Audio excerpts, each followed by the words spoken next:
రేయ్, door open చేసిన, తొందరగా రారా. వస్తున్నా. అమ్మా, నేను అవనీని హాస్పిటల్లో జాయిన్ చేసి వస్తా. సరేరా. ఏం అవసరం లేదు. ఇంతవరకు మీరు చేసిన సహాయం చాలు. ఇంకా నా చెల్లెల సంగతి నేను చూసుకుంటా. రేయ్, వస్తా అంటున్నాడు కదా, రానీలే. ఏందమ్మా వచ్చేది? అవనీకి పరిస్థితి రావడానికి కారణమే వీళ్ళు. మర్చిపోయినావా? నువ్వు ఏడికి రావాల్సిన అవసరం లేదు. పోనీ మీకు తోడుగా నేను రానా? ఎవరు అవసరం లేదు, మొత్తం మేము చూసుకుంటాం. ముందే చెప్తున్నా, మీరు కనీసం హాస్పిటల్కి రావడానికి కూడా వీల్లేదు. ఇంకో విషయం, నా చెల్లెలు కోలుకోగానే మేము సరాసరి మా ఇంటికి తొలుకొని పోతాం. పదమ్మా.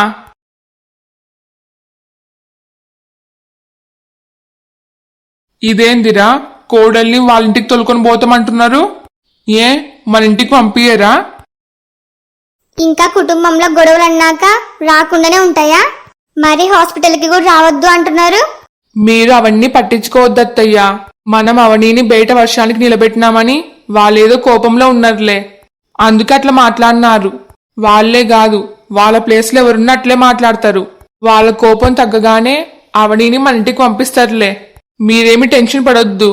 అయినా ఈరోజు జరిగిన దానిలో మన తప్పు కంటే అవని తప్పు ఎక్కువంది. నేనేమన్నా అవనీని కావాలని వర్షంలో నిలబెట్టినానా? ఆమె గారికి చిన్న సారీ చెప్పడానికి కూడా అంత ఈగోనా? తప్పు చేసిన తనకి అంత పౌరుషం ఉంటే మరి ఏ తప్పు చేయని మనకెంత పౌరుషం ఉండాలి? వాళ్ళిష్టం. అవనీని ఎన్ని రోజులైనా సరే ఆనే పెట్టుకోని, ఆమె గారికి ఇష్టం వచ్చినప్పుడు రాని. మీకు మాత్రం ముందనే చెప్తున్నా, మీరు వాళ్ళ ఇంటికి పోయినా లేదా వాళ్ళకి ఫోన్ చేసి అవనీని ఇడికి పంపిమని చెప్పినా నేను మాత్రం అసలు ఊరుకునేదే లేదు.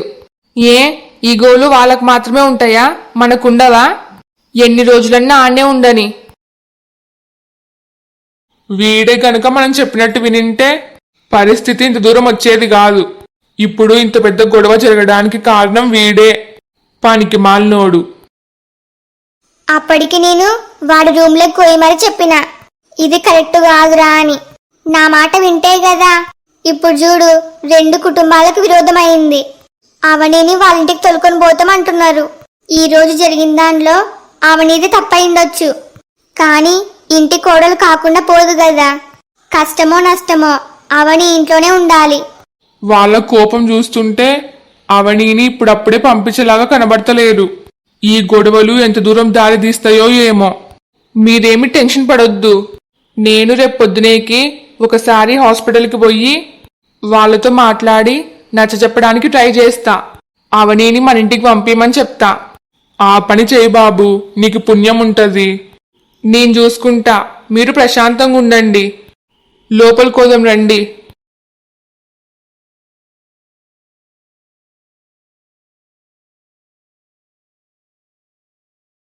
హమ్మయ్యా, లగేజ్ మొత్తం ప్యాక్ చేసినట్టే. ఒక పని అయిపోయింది. ఇప్పటివరకైతే మొత్తం అనుకున్నట్టే జరిగింది. ఇప్పుడు పల్లవిని ఎయిర్పోర్ట్కి తొలుకొని పోయినాక నేను పల్లవిని అమెరికా తొలుకొని పోతున్నా అని ఖచ్చితంగా నిజం తెలుస్తుంది. ఇమిగ్రేషన్ చెకింగ్ దగ్గర అబద్ధం చెప్పడానికి వీలు కాదు. అసలు పల్లవి ఎట్లా రియాక్ట్ అవుతుందో ఏమో. అత్తయ్య అయితే మొత్తం నేను చూసుకుంటా అని చెప్పింది. మరి ఏం చేస్తుందో. ఏ అభి, ఏందిదంతా? ఇప్పుడు ఈ లగేజ్ మొత్తం ఎందుకు ప్యాక్ చేసినావు? నీ లగేజ్ మాత్రమే కాకుండా నా లగేజ్ కూడా ప్యాక్ చేసినావు ఎందుకు? అదేంది పల్లవి, నీకు అత్తయ్య ఏం చెప్పలేదా? నీతో మాట్లాడతా అని చెప్పిందే. నేను మాట్లాడిందేమో అనుకున్నా. ఏంది మాట్లాడేది? అమ్మ నాకేం చెప్పలేదు. అసలేందిదంతా? ఉన్న పలంగా ఈ లగేజ్ మొత్తం ఎందుకు ప్యాక్ చేస్తున్నావు? అత్తయ్య పల్లవితో మాట్లాడి ఎట్లో గట్ల ఎయిర్పోర్ట్కి తొలుకొని వస్తా అని చెప్పింది. చెన్నైలో పెళ్ళుందని అబద్ధం చెప్పి నమ్మిస్తా అని చెప్పింది. మరి నిన్న రాత్రి ఏం చెప్పలేదా? ఇప్పుడు నేను ఏం చేయాలి? అడిగేది నిన్నే, చెప్పబి. సారీ పల్లవి, నీతో అత్తయ్య మాట్లాడిందేమో అనుకున్నా. అందుకే నీకు ఒక్క మాటకు చెప్పకుండా ఈ లగేజ్ మొత్తం ప్యాక్ చేసిన. మా అమ్మ నాకు చెప్పకపోతే ఏమి? ఇప్పుడు నువ్వు చెప్పు, ఏంటి సంగతి? నన్ను ఉన్న పలంగా అమెరికా తొలుకొని పోవాలని ప్లాన్ వేసినారా ఏమన్నా? అమ్మో, ఈ పల్లవి మామూలుది కాదు. ఒక్క నిమిషంలో నిజం మొత్తం కనిపెట్టింది. ఇప్పుడు అనుమానం వచ్చింది కాబట్టి ఇంక మాతో పాటు ఎయిర్పోర్ట్కి ఏమొస్తుంది? ఇప్పుడు పెళ్ళికని చెప్పినా ఈ పల్లవి నమ్మదేమో. ఛా, లాస్ట్ మినిట్లో మేము అనుకున్న ప్లాన్ మొత్తం స్పాయిల్ అయ్యేటట్టుంది. అత్తయ్య ముందుగానే చెప్పింటే బాగుండు ఎందుకు ఇట్లా చేసిందో. నా అనుమానం కరెక్టే కదా. నువ్వు మా అమ్మ కలిసి నన్ను అమెరికా తోలుకొని పోవడానికి ప్లాన్ వేసినారా? అందుకే ఈ డ్రామా ఆడుతున్నారా? డ్రామా లేదు, ఏం లేదు. నీ టైమింగ్. సమయానికి భలే ఊడిపడతావే నువ్వు. అత్తయ్య, మీరు పల్లవికి ముందరనే చెప్పలేరా? నేను కావాలని చెప్పలేను. ఈ పల్లవి మహాకిలాడి. దీనికి ముందరనే చెప్తే ఏ చిన్న అనుమానం వచ్చినా సరే రాత్రికి రాత్రే ప్లేట్ ఫిరాయించి ఇంట్లో నుంచి పారిపోమన్నా పారిపోతుంది. ఆ భయంతోనే చెప్పలేను. ఇప్పుడు చెప్తే సచ్చినట్టు ఎయిర్పోర్ట్కి రావాల్సిందే. సారీ అభి, నేను చెప్దాం అనుకున్నా గాని మర్చిపోయినా. ఆయన దాందేముంది, ఇప్పుడు పల్లవితో మాట్లాడతలే. ఏంటి నువ్వు మాట్లాడేది? నేను సచ్చినా సరే అమెరికాకి మాత్రం పోను. ఇంతకు నీకెవరు చెప్పినారు మిమ్మల్ని అమెరికాకి పంపిస్తున్నామని? మరి లగేజ్ మొత్తం ఎందుకు ప్యాక్ చేసినాడు? అభి ఫ్రెండ్ ఎవరిదో చెన్నైలో పెళ్ళుందంట. ఆ పెళ్లికి పోవడానికే ఈ లగేజ్ మొత్తం ప్యాక్ చేసినాడు. ఆ పెళ్లికి నిన్ను కూడా తోలుకొని పోదాం అనుకుంటున్నాడు. అభి డైరెక్ట్ గా నీకు చెప్తే నువ్వు ఒప్పుకోవని, నిన్ని ఒప్పియమని అభి నాకు చెప్పినాడు.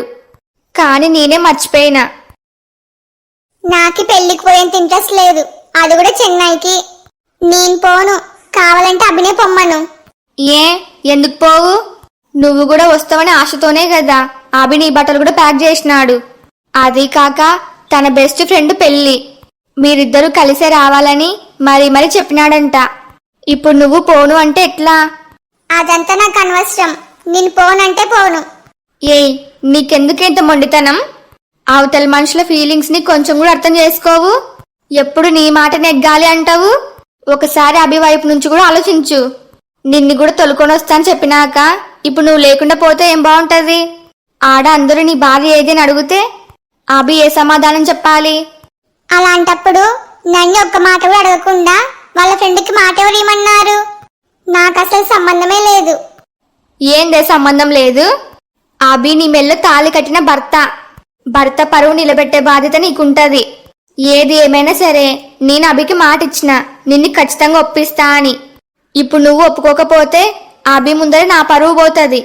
నీకి నా మీద రవ్వంత ప్రేమ ఉన్నా సరే ఒప్పుకో. లేదు ఒప్పుకోను, నా మాట నెగ్గాలి అంటే సరే నీ ఇష్టం. నా కూతురికి నా మీద రవ్వంత ప్రేమ కూడా లేదు అని నేనే నా మనసుకి సర్ది చెప్పుకుంటా. అభికి అనవసరంగా మాట ఇచ్చినందుకు నేనే అభికి సారీ చెప్తా. ఇంకా నీ ఇష్టం. అబ్బా, నన్ను ఎమోషనల్ బ్లాక్మెయిల్ చేస్తుంది. ఇప్పుడు ఏం చేయాలి? నేను పోను అంటే నాకు అమ్మ మీద ప్రేమ లేదు అని అమ్మ చాలా ఫీల్ అవుతుంది. చా, నన్ను ఎప్పుడు ఎట్లో గట్లా బ్లాక్ చేస్తూనే ఉంటది. ఇంకా చేసేదేముంది? ఒప్పుకోక తప్పదు. ఆయన పోయేది చెన్నైకే కదా, అమెరికాకి కాదు కదా. మళ్ళీ 2 రోజుల్లో తిరిగి రావచ్చులే. నాకే అర్థమయ్యిందే, నీకి నా మీద రవ్వంత కూడా ప్రేమ లేదు. అమ్మా, ఇంక చేసిన ఓవర్ యాక్షన్ చాలు. నేనేమి నీకు చెప్పలేను కదా నీ మీద నాకు ప్రేమ లేదు అని. అయితే ఒప్పుకున్నట్టేనా? ఇంకా ఒప్పుకోక చస్తానా? నన్ను ఎమోషనల్ బ్లాక్మెయిల్ చేయడంలో నీ తర్వాత ఎవరైనా నన్ను ఏంపుకొని తింటున్నావు. నన్ను ఏమనుకున్నా పర్లేదు, నువ్వైతే ఒప్పుకున్నావు, నాకు అదే చాలు. కానీ నాదొక కండిషన్. మళ్ళేంది? చెన్నైలో పెళ్లి అయిపోయిన నెక్స్ట్ మినిట్టే మళ్ళీ ఇడికి బయలుదేరి రావాలి. జస్ట్ ఒకటే రోజే, 2-3 రోజులంటే అస్సలు నా వల్ల కాదు. సరే అత్తయ్య, నాకు ఓకే. నీ కండిషన్ అభికి కూడా ఓకే. చూడమ్మా, నీకు దండం పెడతా. ఇంకోసారి మాత్రం నన్ను ఎమోషనల్ బ్లాక్మెయిల్ అసలు చేయొద్దు. ప్రతిసారి న్యూసెస్ నాకు నచ్చలే. ఫ్లైట్ ఎన్ని గంటలకి? ఇంకో 2 అవర్స్లో బయలుదేరాలి. సరే అత్తయ్య, ఇప్పటికైతే ఎట్లో గట్ల పల్లవి నమ్మింది. మరి ఎయిర్పోర్ట్కి పోయినాక చెకింగ్ ప్రాసెస్లో ఖచ్చితంగా పల్లవికి నిజం తెలుస్తుంది. మరి అప్పుడేం చేయాలి? ముందరనే సచ్చిన అమెరికాకి రాను అంటుంది. ఇంకేముంది, ఈడ ఎమోషనల్ బ్లాక్మెయిల్ చేసినట్టే ఆడ కూడా ఎమోషనల్ బ్లాక్మెయిల్ చేయాలి. అంతకు మించి వేరే దారి లేదు. పల్లవి నమ్మకాన్ని మోసం చేస్తున్నాం. పాపం పల్లవి. నేను ఏం చేసినా మీరిద్దరూ సంతోషంగా ఉండాలనే. దానికోసం నేను నా కూతురు దృష్టిలో విలనైనా పర్లేదు. నిన్ని మోసం చేస్తున్నందుకు మమ్మల్ని క్షమించి పల్లవి. ఏందే అవని ఇంకా స్పృహలోకి వస్తలేదు? ఇంతకీ డాక్టర్ ఏమని చెప్పినాడు? వర్షంలో బాగా తడిచినందుకు నీరసంతో కళ్ళు తిరిగి పడిపోయిందని చెప్పినాడు.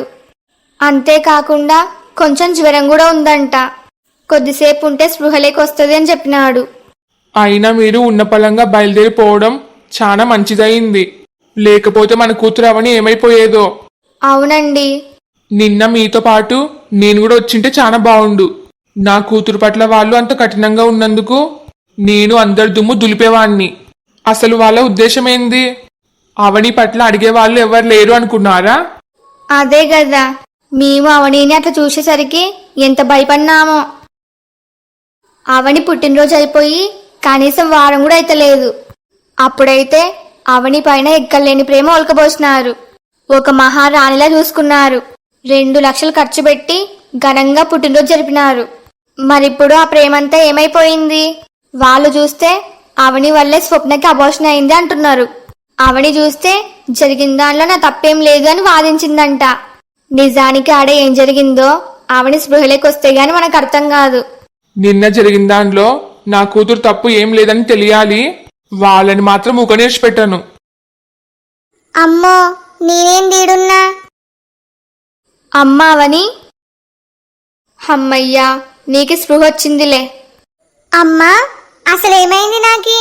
నేనేం దీడున్నా? నేను ఉండాల్సింది మా ఇంట్లో కదా. ఏది మా ఇంట్లో వాళ్ళందరూ ఏడున్నారు? వాళ్ళు లేరు, అసలు ఇడికి రారు కూడా. అన్నయ్య, నువ్వు కూడా ఇన్నే ఉన్నావా? అసలు నాకేం అర్థమైతలేదు. ఇంతకు నన్ను హాస్పిటల్కి ఎవరు తోలుకొచ్చినారు? ఇంకెవరు? మేమే. నువ్వు నిన్న రాత్రి వర్షంలో బాగా తడిచి కళ్ళు తిరిగి పడిపోయినావే. మేం కూడా అదే సమయానికి మీ ఇంటికి వచ్చినాము. ఏంది? ఆ టైంలో మీరు మా ఇంటికి వచ్చినారా? ఇంతకీ ఎందుకు వచ్చినారు? మా ఇంట్లో జరిగిన గొడవ గురించి మీకు ఎవరైనా ఫోన్ చేసి చెప్పినారా? ఎవరో చెప్పడమేంది? నిన్న నీకు ఫోన్ చేసినప్పుడు నువ్వే చెప్పినావు కదా మా ఇంట్లో గొడవ అయింది అని. నేను మీ నాన్న అప్పుడే వస్తామంటే నువ్వు వద్దు అన్నావు. మళ్ళీ ఏమైందో కనుక్కుందామని రాత్రి నీకు ఫోన్ చేసిన. మేము ఎన్నిసార్లు ఫోన్ చేసినా ఫోన్ లిఫ్ట్ చేసలేవు. ఇంకా ఏమైందో అని కంగారులో నేను మీ అన్నయ్య ఆ వర్షానికే ఊరికి బయలుదేరి వచ్చినాము. అవని, నువ్వు ఇప్పుడు బానే ఉన్నావు కదా? నేను బానే ఉన్నాన్నయ్యా. మేము వచ్చేసరికే నువ్వు కళ్ళు తిరిగి పడిపోయినావు. మేమెంత భయపడినామో తెలుసా? అసలేందమ్మా ఇదంతా?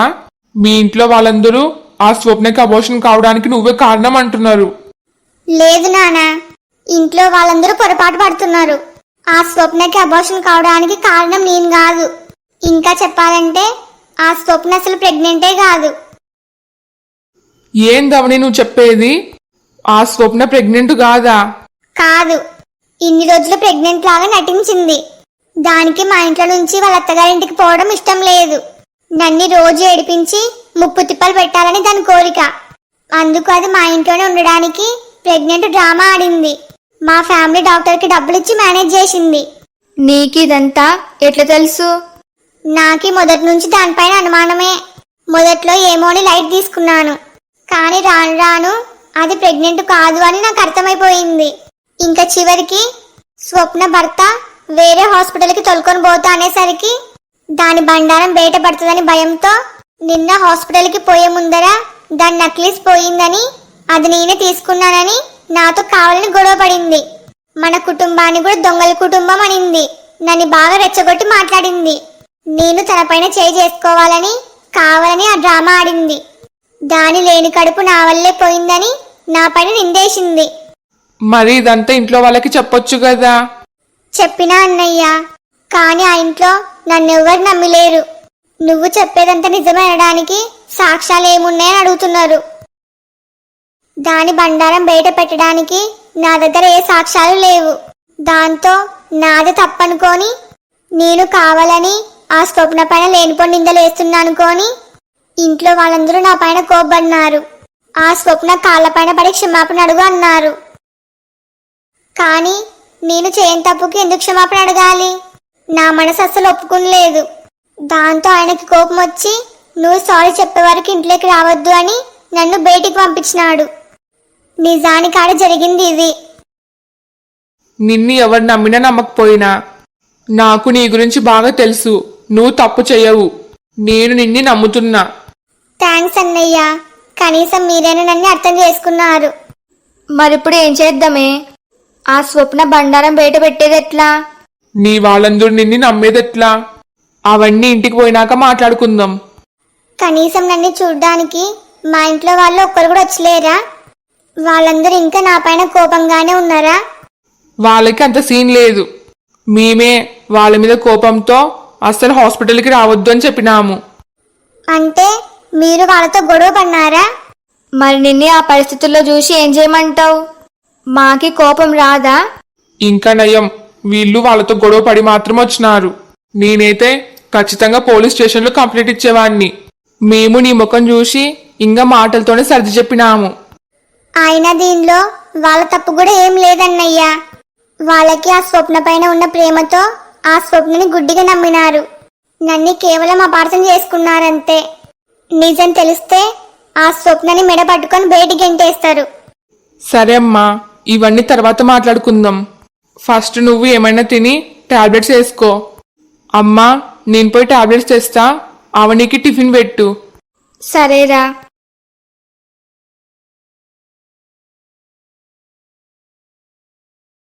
నేను 2 రోజుల నుంచి కిరణ్తో ఫోన్ మాట్లాడాలి అని ఎంత ట్రై చేస్తున్నా వీలైతలేదు. నాకు ఇంట్లో ఫోన్ ఎవరిస్తలేరు. అమ్మని అడిగితే రూడ్గా మాట్లాడుతుంది. అభిని అడిగితే అనుమానంగా మాట్లాడతాడు. ఇంకా అత్తయ్యని అడిగి వేస్ట్, అస్సలు ఇయ్యదు. నాకున్న ఒకే ఒక్క ఆప్షన్ మామయ్య మాత్రమే. నేను అడిగితే ఇస్తాడని అనుకుంటున్నా. మళ్ళీప్పుడు ఉన్న పలంగా చెన్నైకి పెళ్లికి పోవాలి. మళ్ళీప్పుడు కాకపోతే రేపటి వరకు అసలు ఫోన్ మాట్లాడలేను. మళ్ళీ కిరణ్ పిచ్చోడైపోతాడు. ఒకసారి మామయ్యని ఫోన్ అడుగుతా. మావయ్య. చెప్పమ్మా పల్లవి. మావయ్య, నాకు ఒకసారి నీ ఫోన్ ఇస్తావా? నా ఫోన్ పనిచేస్తలేదు, నీకు తెలుసు కదా. నేను ఒకసారి నా ఫ్రెండ్తో ఫోన్ మాట్లాడిస్తా. అయ్యో, దాందేముంది పల్లవి. మరి ఇంతలా అడగాలనా? ఫోనే కదా కావాల్సింది. ఇదిగో తీసుకోమ్మా. చాలా థ్యాంక్స్ మామయ్య. ఏం పర్లేదు.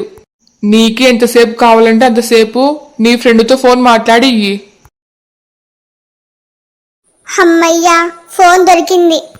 ఇప్పుడు వెంటనే కిరణ్కి ఫోన్ చేసి మాట్లాడాలి. హలో ఫ్రెండ్స్ అందరికి, ఈ వీడియో మీకు నచ్చిందే? నచ్చితే లైక్ చేయడం మాత్రం మర్చిపోవద్దు. అట్లనే ఈ వీడియోని మీ ఫ్యామిలీ అండ్ ఫ్రెండ్స్కి షేర్ చేయండి. ఈ స్టోరీ యొక్క రాబోయే మిగతా పార్ట్స్ కోసం మా ఛానల్ని ఇప్పుడే సబ్స్క్రైబ్ చేసుకోండి. వీడియోకి హైప్ చేయడం మాత్రం మర్చిపోవద్దు. మీ ఫీడ్బ్యాక్ని ఖచ్చితంగా కామెంట్ చేయండి. నాకు సపోర్ట్ చేయొచ్చు కదా please. Thanks for watching. Bye bye.